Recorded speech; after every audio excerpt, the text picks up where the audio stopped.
We're back on Inside Politics. Our guests today, Bill Phillips and Larry Woods. We're talking about the January 6th investigation. The committee involved in that, the Select Committee in the House, made the first of 6 public hearing presentations last night. Gentlemen, I suspect the big issue this weekend, the big talk on all the Washington cocktail circuit is going to be who are those congressmen that decided they needed to ask President Trump proactively for pardons after what happened on January 6th. What was their role in that, and who are we talking about? You know, for an elected member of Congress to be at such an extreme point that they're thinking, I need protection here for what I've done for Trump or for the election cycle. I need a pardon from any criminal acts I've committed. Gee, there was a lot more going on than I realized at that point. I mean, I knew the campaign workers and the Trump really loyalists were doing stuff I didn't like, didn't approve of, but noticed quite a few of the ones at the top didn't. They said to Trump, no, you're doing it wrong. For Congress members to have done stuff where they think they need a pardon, I want to hear who they are and what they were thinking. What do you think, Bill? Well, it's, you know, it'd be nice to have a pardon for anything you might have done or will do. I'm liking it, huh? Wouldn't we all like something like that, you know? But I think that some of the members fell into saying the right script and such, and then realized later, well, maybe this wasn't all that smart on my part, and they're just looking for cover.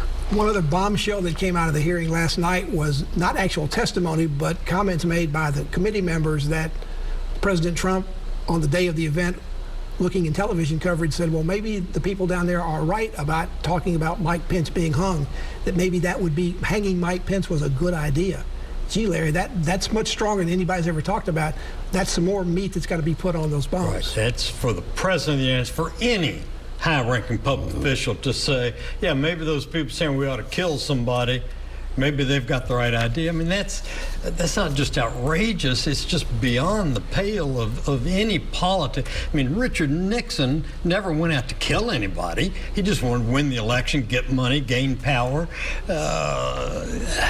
Yeah, to hear that about Trump is really shocking, I think. Bill, is that the kind of thing that might change the minds of some Republicans that maybe they've been backing Donald Trump for too long and maybe what he's been telling them is not true? Yeah, and you know, I think Liz Cheney last night in that statement about that Donald Trump will one day be gone, but the shame will continue. That's something that's going to hit home with some people, and they're going to start thinking about it. But you know, I was always amazed and proud in Watergate. Not one tank was started up, not one rifle was fired, anything. And then to see that film last night and that officer being knocked down was just sad. Larry, there's still 5 more hearings to go, but normally on something like this, of this high profile, there's one quote that lives on beyond the hearings. We had that with Howard Baker. What did the president know when he know it? The Liz Cheney comment last night about the shame will live on. Is that quote so far? Yes.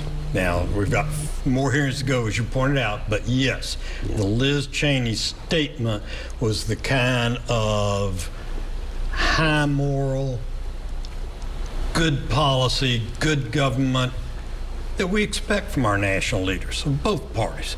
And Liz Cheney is out front. She sacrificed her political career, political life to do the right thing, and she knew from the beginning it was going to kill her political career.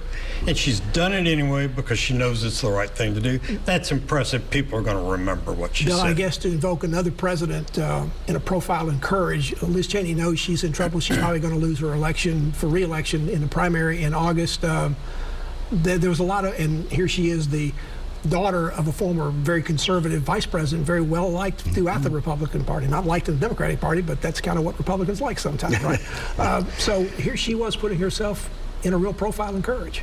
Absolutely. And, you know, the Cheney family, whether you agree or disagree with the former vice president, he did take some unpopular stands from time to time. I sometimes think they were the wrong stand on my, you know, personally, but he had courage, and I don't know who we have coming down the pike that has that courage. And I was very impressed with Liz last night.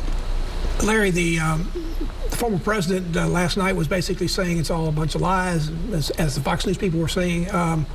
But Mr. Trump's also looking at running for real again for the presidency in 2024. He's been telling his people to look out for the July 4th weekend. He may be announcing something.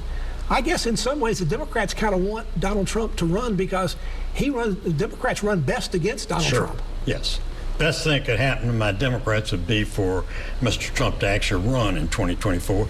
I suspect he's going to run right up to the day of the Republican convention nomination because he's taking in millions of dollars every month just by saying, I'm thinking about running. So he's not going to change that, I don't believe. I'd be well, I don't know. I shouldn't say I'd be surprised. It'd be a huge step for the Republican convention this time to renominate Trump.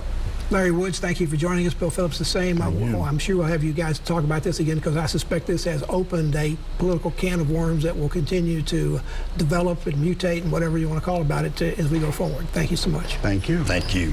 And thank you for joining us on Inside Politics this week. We'll be back here again for a future show. If you can't get up politics in the meantime, you go to the website. You can find my Capitol commentary there. There's a commentary posted every Friday afternoon. Enjoy the rest of your weekend, and we'll see you back here next time. Goodbye. Yeah.